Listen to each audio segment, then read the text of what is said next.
ईसाइयों को खुदा, मुसलमानों को खुदा या फिर हिंदुओं का खुदा। ये भी साइंस ना खुदा को प्रूव कर सकती है ना ही डिसप्रूव कर सकती है। कंटीजेंसी कि जो खुदा पहले मौजूद थे वो अब एग्जिस्ट नहीं करते, यानी वो अब मौजूद नहीं है।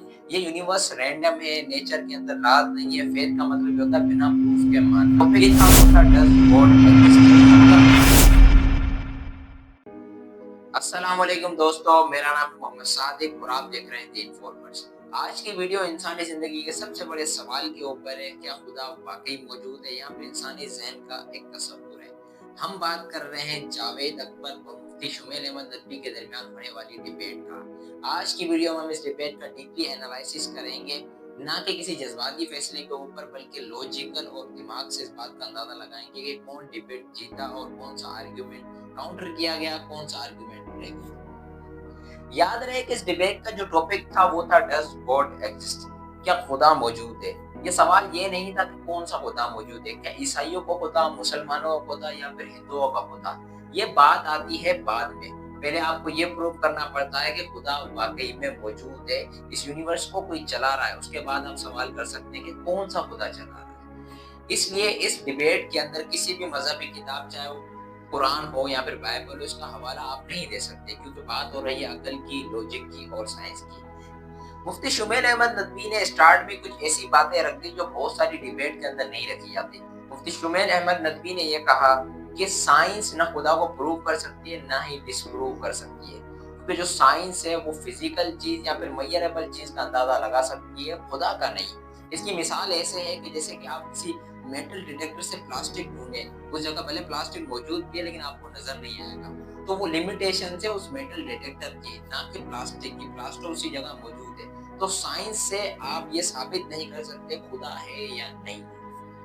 मुफ्ती शुमेल अहमद नदवी ने जो असल आर्गुमेंट पेश किया उसे कहा जाता है आर्गुमेंट ऑफ कंटीजेंसी, जो जावेद अख्तर साहब ना ही आखिर तक काउंटर कर सके और शायद ना ही आखिर तक समझ सके। अगर आसान अल्फाज में मैं समझाऊं तो इसका मतलब है कोई भी चीज अपने आप एग्जिस्ट ना कर सके, यानी हर चीज एक दूसरी चीज पर डिपेंड है, उसे कहा जाता है डिपेंडेंट चीज। ये यूनिवर्स भी किसी और चीज के ऊपर डिपेंडेंट है।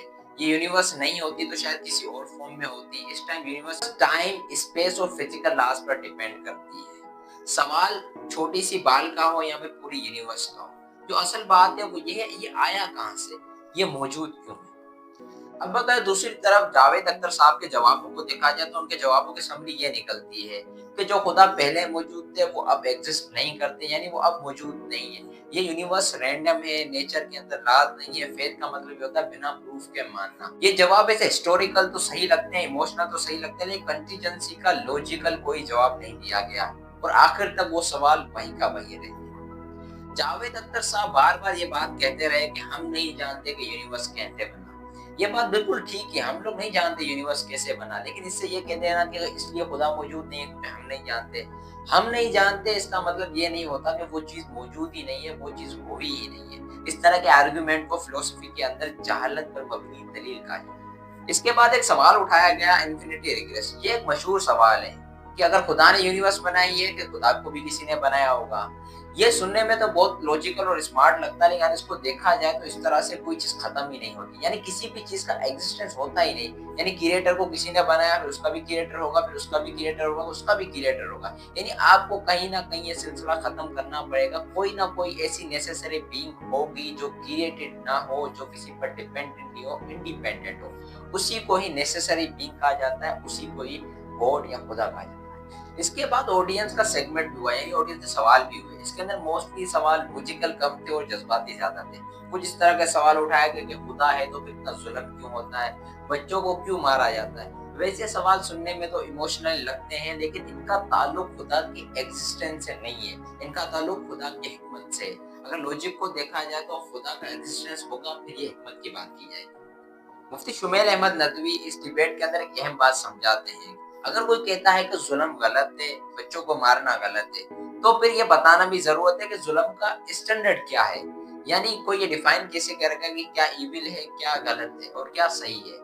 क्योंकि अगर आप इंसानी ओपिनियन पर सारी बातें रखेंगे तो इंसानों के नजर में कुछ सही होता है, किसी इंसान की नजर में कुछ सही होता है। इसी वजह से दुनिया में जंगें होती हैं। तो और लेकिन इसको छोड़कर अगर देखा जाए तो कुछ चीजें इंसान की फितरतन में होती हैं कि ये चीजें गलत है, और यही चीज इंसान का इशारा करती है एक हायर सोर्स मोरल की तरफ। यहीं पर जावेद अख्तर साहब का एक मोरल कॉन्ट्रडिक्शन सामने आता है।